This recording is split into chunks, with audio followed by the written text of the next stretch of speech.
Oke, di video kali ini saya ingin mempreview untuk 3 pertandingan yang besok akan bermain pada hari Sabtu tanggal 30 Juli. Kita bahas dulu dari pertandingan yang pertama, yaitu ada Persib Bandung yang berhadapan dengan Madura United yang kick-off-nya pukul 3:30 sore ya. Jadi saya langsung ingin bahas bagaimana saya melihat pertandingan besok ini Persib Bandung dengan Madura, pertarungan antar lini. Baik lini depannya, lini belakangnya, lini tengahnya, lalu lini sayapnya, dan juga bagaimana besok skema permainan dari kedua tim. Karena Persib Bandung kemarin habis imbang ya dengan Bayangkara, sempat tertinggal, lalu unggul, lalu disamakan. Cukup seru pertandingan kemarin. Dan untuk Madura United kemarin juga habis menang 8-0 atas Barito. Artinya Persib Bandung bermain di kandang memiliki target untuk mendapatkan atau meraihkan 3 poin karena bermain di kandang sendiri. Dan untuk Madura United tinggal melanjutkan konsistensinya, karena secara mental boleh saya katakan Madura United ini nggak ada masalah. Karena kemarin saya sudah katakan di review Madura United ini secara mental pastinya naik. Dan lini depan dari kedua tim ini sama-sama sudah berhasil mencetak gol. Ya, Persib Bandung mencetak 2 gol lawan Bayangkara dan Madura United 8 gol. Jadi tidak ada masalah di lini depannya. Tapi yang menjadi sorotan saya yaitu lini belakang dari kedua tim. Untuk Persib Bandung, lini belakangnya ini kemarin lawan Bayangkara terlihat berapa kali ada miskomunikasi. Ini yang saya lihat. Jadi ada apa ya di lini belakang Persib Bandung, karena kalau gol pertama yang dicetak oleh Bayangkara itu jelas ya kesalahan dari Darwis yang kontrol bolanya salah. Tapi gol kedua dari Bayangkara itu terlihat bagaimana bola crossingan yang dilakukan oleh tim Bayangkara itu saat melakukan headingan pemain dari Bayangkara tidak ada yang menutupi. Dan ini hati-hati karena apa? Madura United ini juga sering bermain crossing. Peto mungkin nanti akan sebagai target man. Ini kemarin melawan Barito berapa kali gol yang dicetak oleh Madura United melalui skema crossing bola-bola tinggi. Inilah menurut saya yang harus bisa menjadi perhatian dari coach Robert Rene atau para pemain Persib Bandung di lini belakang, melihat cara permainan dari Madura United yang sering bermain crossing juga. Ya, inilah yang saya lihat lini belakang Persib sedikit ada penurunan. Ketika Ibo Nevo bermain juga di musim lalu di pertandingan sebelum ini ya, sebelum kena cedera, Persib Bandung juga sempat kemasukan juga. Ya, saya lupa menghadapi apa itu yang Ibo Nevo mengalami cedera. Persebaya ya kalau nggak salah. Nah, inilah yang menjadi persoalan di lini belakang dari Persib Bandung menurut saya. Lalu untuk Madura United di lini belakangnya, saya jujur belum bisa berkomentar. Walaupun kemarin imbang, saya sudah katakan ini pertandingan menghadapi Barito dengan kemenangan 8-0, saya belum bisa menilai apakah lini belakang dari Madura United ini sudah ada perkembangan yang lebih baik dibandingkan musim lalu. Nah, besok berhadapan dengan Persib, saya kira saya bisa langsung menyimpulkan apakah memang lini belakang dari Madura United ini memang sudah menuju perkembangan yang lebih bagus. Terutama ada Farudin Arianto, pemain favorit saya, dan di Persib Bandung ada Rahmat Irianto. Ya, ini kedua pemain yang favorit saya akan dipertemukan. Ya, jadi inilah yang menurut saya lini belakang dari kedua tim yang besok sama-sama akan kita lihat semua bagaimana apakah kedua tim sama-sama susah dibobol. Karena lini depan kedua tim ini sama-sama bagusnya. Jadi ini sangat seru ya, dan saya boleh katakan ini pertandingan big match ya ini.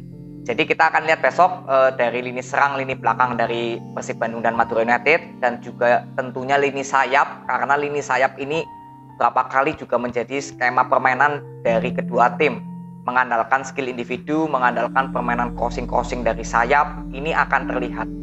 Dan juga gol dari Fred Butuan kemarin menghadapi Bayangkara itu melalui pemain sayap ya, Fred Butuan yang masuk ke tengah lalu melakukan shoot yang cukup jauh. Inilah bukti bahwa ketajaman pemain sayap dari kedua tim ini sangat luar biasa. Jadi besok akan menjadi pertandingan yang cukup menarik menurut saya ya. Lalu next kita ke Arema Malang dengan PSIS Semarang yang akan kick off pukul 6.15 sore. Kalau saya lihat dari pertandingan kali ini, Arema Malang bermain di kandang dan kemarin habis kalah dengan Borneo. Artinya Arema Malang memiliki target untuk meraih 3 poin karena bermain di kandang dan juga habis mengalami kekalahan. Dan untuk PSIS Semarang ini juga sama, kemarin ditahan imbang oleh Rans di kandang sendiri. Dan ini harus bertandang kembali lagi ke Arema Malang. Di Piala Presiden, PSIS Semarang mengalami kekalahan dengan Arema. Bagaimana di pertandingan besok? Nah, ini yang menjadi fokus utama saya adalah di PSIS Semarangnya. Kenapa? Karena secara skema permainan di bawah dari Sergio Alexander, saya belum melihat di pertandingan kemarin lawan Rans, para pemain PSIS Semarang ini terutama di lini tengahnya hidup. Tapi secara defense, secara bertahan, saya tidak perlu pungkiri di bawah dari Coach Sergio memang beberapa tim yang dipegang ya oleh Sergio ini lebih bermain defensif. Dan kemarin di PSIS Semarang juga terlihat terlalu dalam bertahannya menurut saya untuk tim PSIS Semarang. Nah, menghadapi Arema Malang yang kita lihat bahwa pemain sayapnya, pemain tengahnya ada mungkin M. Rafli atau Evan Dimas ya, atau Gianzola juga sebagai gelandang penyerang yang cukup bagus. Lalu pemain sayapnya ini memiliki keterampilan atau kreativitas yang cukup bagus. Saya sudah berapa kali melihat Arema Malang, kecuali lawan Borneo kemarin, itu nggak terlihat sekali pemain sayapnya kreativitasnya ada. Tapi kalau sesuai dari strategi yang diterapkan, jika berhasil dijalankan, pemain sayap Arema Malang ini kreativitasnya menurut saya cukup bagus. Nah, jika PSIS Semarang bermain terlalu dalam, ini adalah kesempatan untuk para pemain Arema Malang bisa memanfaatkan peluang-peluang untuk mencetak gol karena sangat dekat dengan batas area kotak penaltinya PSIS Semarang. Ini sangat terlihat jelas kemarin saat berhadapan dengan Rans Nusantara. Nah, untuk Arema Malang, untuk lini depannya terutama lini serangnya, ini jangan terburu-buru dalam melakukan serangan. Seperti lawan Borneo kemarin, terutama di babak kedua, Arema Malang menekan terus gitu ya sampai Borneo harus bermain dengan 10 orang. Tapi alhasil ketika sampai depan, bolanya selalu kandas. Jadi nggak ada tektok dengan pemain tengah gitu loh. Evan Dimas cukup bermain bagus. Gianzola yang dimainkan di babak kedua juga bermain bagus. Tapi begitu bola sampai ke depan, pemain ini terlalu cepat untuk memberikan keputusan-keputusan menyerang. Ini yang menurut saya menjadi evaluasi agar pemain Arema Malang besok saat melakukan penyerangan bisa lebih sabar lagi.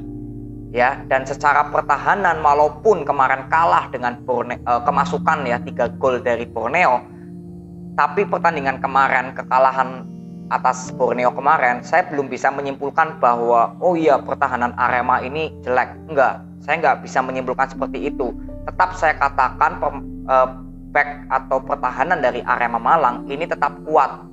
Karena lawan Borneo kemarin saya melihat Arema Malang ini seperti tidak ada semangat ya bertemu dengan Borneo. Saya juga nggak tahu kenapa di pertandingan pertama. Jadi seperti mental para pemainnya seperti lagi drop atau bagaimana.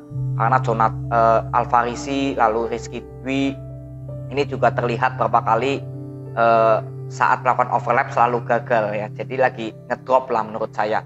Dan besok menghadapi PSIS Semarang, saya kira pertahanan dari Arema Malang menurut saya tetap harusnya masih kuat, masih kokoh.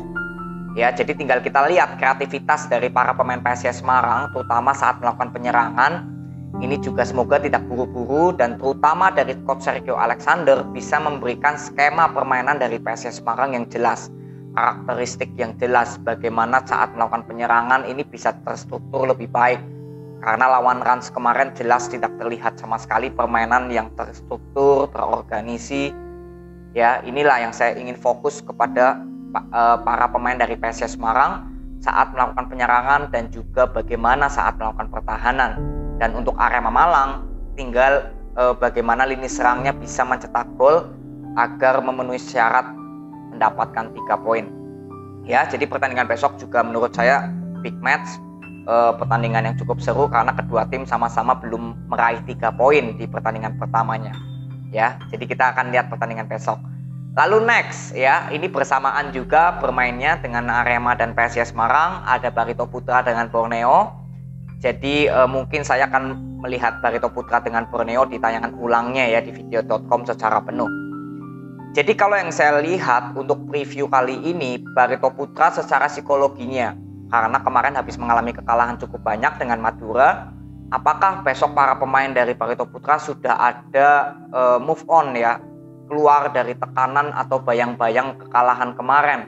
Karena ini cukup penting untuk Barito Putra terutama dari para pemainnya agar bisa tetap fokus menatap pertandingan-pertandingan ke depannya tanpa harus mengingat-ingat kekalahan kemarin. Karena ini bisa berdampak kepada para pemain di lapangan nanti gak lepas bermainnya, karena masih ada tekanan yang cukup besar, apalagi besok bermain di kandang.